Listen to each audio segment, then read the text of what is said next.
Peťuli, pojď. Peťulko. Co tu máš? Co tu máš?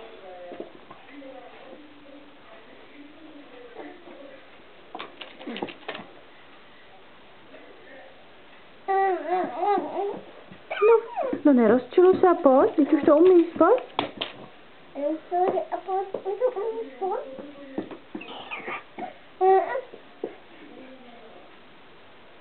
Ty se necháváš přemlouvat?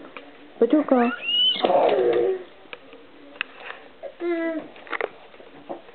Tak pojď. Pojď. Jakou máš míček? No, kde je míček? Ty s tím obráceným dudlíkem. Pojď. Pojď, Peťuli. Pojď. Pojď.